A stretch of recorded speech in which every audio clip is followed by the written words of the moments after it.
Namamaga na tinggil ko kakakain. Hi, I need help.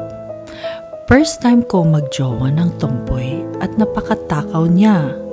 Oo, matakaw siya. Hindi sa pagkain na kanin kundi pagmumukbang ng kweba ko. Nung una, bet na bet ko pa kasi sarap-sarap naman talaga. Pero ngayon, nakakapagod din at namamaga na tinggil ko. Diyos me, halos ihilang pahinga kay tomboy. Dumating sa time, parang kahit natutulog ako mamukbang siya ng keba ko. Ayaw niya mag-work kapag di niya nakakain keba ko. Vitamins niya daw kasi yun, tapos kapag di ko pinakain kweba ko, hindi siya magbibigay ng pera kapag sahod niya. Ganito pa talaga mga tomboy?